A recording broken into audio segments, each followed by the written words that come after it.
Do you have questions? Our General Manager, Christopher Mitchell, has the answers. Join us now for Coffee with the GM, hosted by Anita Lawrence. Here now is Anita. Hello, I'm Anita Lawrence, your Good Day Sun Lakes host. Today, I'm here with Chris Mitchell, the Sun Lakes General Manager, to answer some questions that have been submitted by residents for Coffee with the GM. Chris and I will be getting together the fourth Tuesday of every month to answer your questions. So if you have a question you would like to have answered, please send them to slccquestions@gmail.com. Good morning, Chris. Good morning. How are you doing? I'm good, thanks. I hope you're as excited as I am. I am very excited. I just want to let you know I did bring my Sun Lakes cup of coffee that I will be sipping. It's a nice Christmas blend from Starbucks. I do a French press, just an FYI for you. But I am very excited. Great, great. Well, we have a huge coffee cup here with an assortment of questions. Excellent. So let's get started. Let's do it.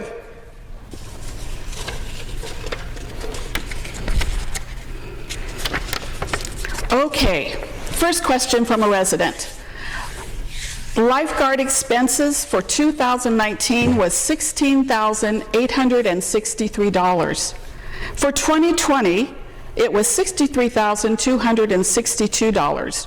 Weren't the pools closed for most of 2020? Why the increase? It's a good question. The pools were not closed, actually. That was one thing during the pandemic that we did keep them open, but there was some capacity limitations. One of the also requirements that we had was that there was a monitor there or a pool monitor through community patrol that would be there, making sure there was a set amount of people, it couldn't go over that limit, and then also cleaning off the chairs and everything as required by the state of California using the CDC recommended cleaning protocols. So even though we weren't open to full capacity, we actually were open, and we did have to incur expenses as we had to place monitors, even at the South Clubhouse pool, which we normally have never done. We had to do it to make sure the areas were wiped down and clean during the pandemic. But that's a good question. And they further ask, do the condo pools also have lifeguards? They do not. They do not. All right. Well, we'll move on. That's great. That's the end of the show. Oh, it's not. Oh, No, okay. not No. yet. Oh, I'm sorry. Okay. We'll move on to question 2. You got it. Why was home delivery of food from the restaurant discontinued? The reason is right now, and I've talked about this during our admin updates as well as the district delegates, that we had a limited amount of staff. Also, the delivery service really didn't catch on like we wanted it to do. The board and the Finance Advisory Committee gets reports weekly, and we just did not see the amount of houses increase week over week. And so as we looked to open up the veranda and the lounge, we needed to shift our resources to move staff so that they could work the lounge and the veranda. And so unfortunately that was one area that we cut. We also cut the restaurant hours. They're closed Monday and Tuesday, and so that was an area unfortunately we had to move the resources. That might be something that we revisit in the future, but it really is going to need the members' support. On the other hand, curbside has really done very well. The members have really embraced that, so we'll see in the future, but that's the reason why we shut down delivery. Okay, thank you. Several years ago, Gate 3 was damaged by a truck that our security camera did not capture and has not been repaired as yet. Why is that so? Okay, so a couple things on that question. Gate 3 is functioning. It does open, close. The camera did catch. I think this is a couple years ago, there was a U-Haul that went through that gate. So the gate is functioning. The camera did capture it. Unfortunately, the police couldn't, or it was given to police. I don't know if they've been apprehended or not.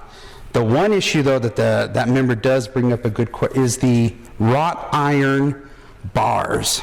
And that even though the gate's functioning, those wrought iron pieces can't be bent back fully. And so what the board's going to have to do is make a decision to replace the whole gate. Even though the gate's functioning, moving along, you're going to see that there's these, the individual wrought iron pieces may be bent, and that's something we have to replace the whole thing. We can't fix it any further than it is. And so right now that's something that will go for a 2022, looking at the board to replace that. Okay.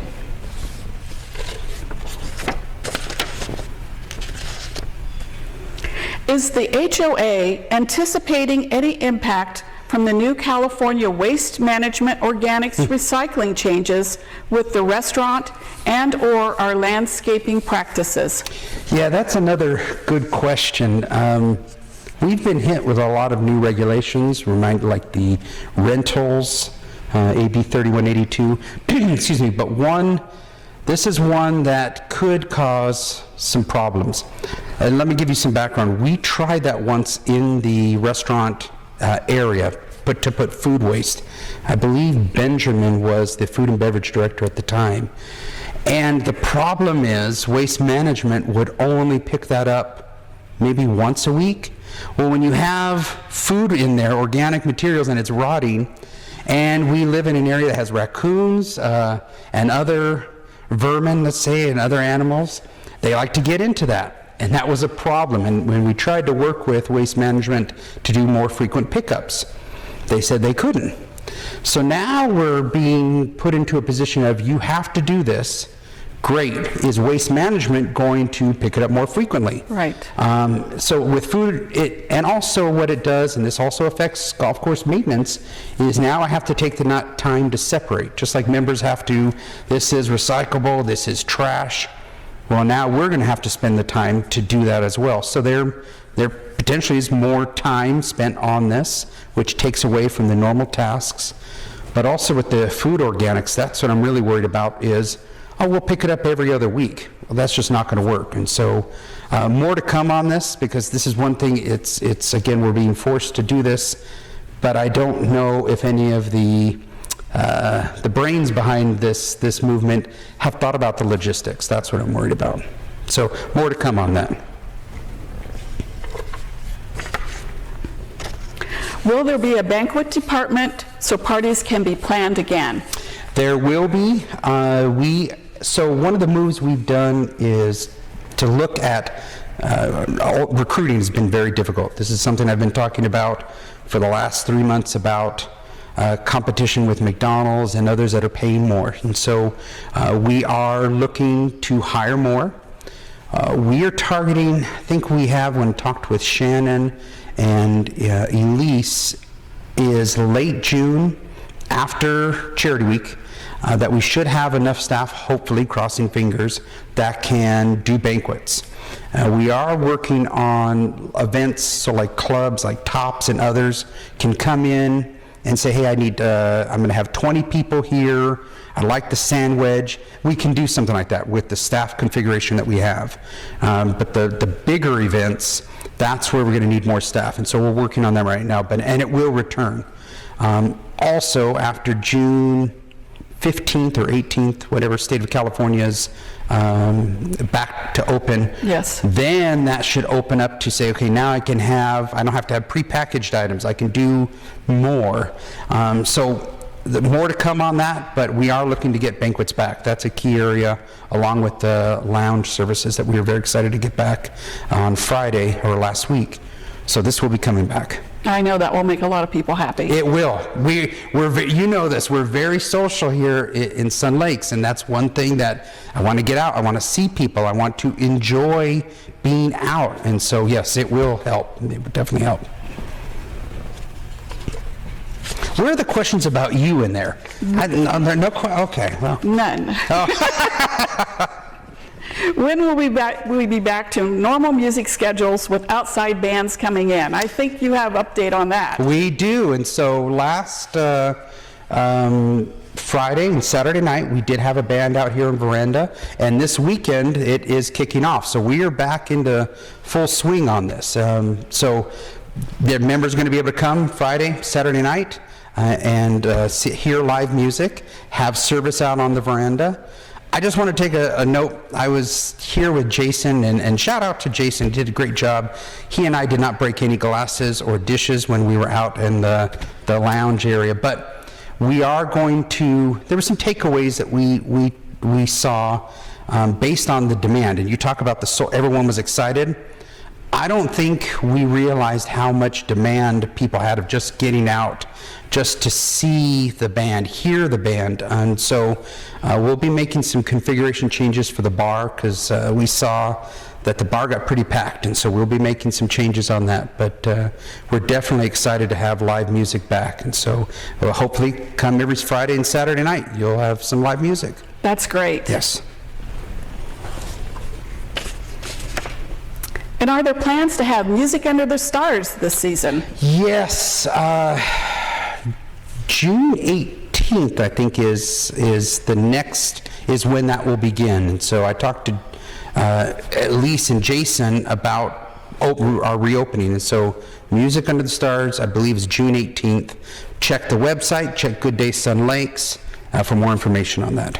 But we're excited. That's going to be a great opening up. Oh, yes, that's always a popular summertime event. It is indeed. Yes. Well, we've come to the end of our questions. Wait. Not too many today. Okay. But this was our first That's time true. doing That is this. So maybe we'll have more next month. So was there anything else you wanted to add before we wrap this up? Yes, I do. And members, please submit your questions to us. We really do need your input. Anita and Good Day Sun Lakes have volunteered their time to do this, and so it really helps to have that interaction, but we need questions from you. A couple of last notes that I do have, and I'm also going to talk about this at the board meeting, is I'm going to do an article in Lifestyles, also read it at the board meeting, about the process that we go through for abandoned homes that have distressed yards. That is a big thing that people have been asking about. What is the timeline? And I can understand, from the members' point of view, they feel, well, it should be able to be fixed immediately. But there is time, unfortunately, it's part of a delinquency and discipline process where I have to send notification for a hearing, have a hearing, then the members may show up or may not, and then I have to notify the member that what the board decided. And so that is a process, and so I'm going to go over that. So look for that, Lifestyles, look for that at the board meeting recap for the board meeting in May in the open session. And lastly, I just want to go over, there's been some confusion about the point of sale rule that is out there that will be approved at the May open session meeting, or will be addressed by the board at the open session. There's some concern that members' data is going to be lost, or other people are looking at it, it's being sold, and that's just not the case. And members have to know, we've used ClubSoft, which is the point of sale system we currently have. We've been working with ClubSoft and Club Essentials for more than 9 years, 10 years. It's been a long time. The only change is, and the reason we have to do this rule, is to notify members that the data that normally is held here on our site, on our server, is actually also shared with Club Essentials servers in the cloud. The reason is we are moving to have an app on our phone for information on what's happening at Sun Lakes, to reserve, make a reservation at the restaurant, on the golf course. And so it's really key that the only way that we can populate that app is data from Club Essentials Cloud. So our server contains all the data. Club Essentials remotely pulls that data to say, Anita, we know your account, you have a house account, and transmit it to your app so you can say, yes, I want to reserve dinner. I want to have dinner reservation. We have to know it. It's kind of like your annual disclosure that your credit card company or your bank says. They send it to you annually and says, we're not selling your data. This data is, here's what we use it for. That's what this rule is.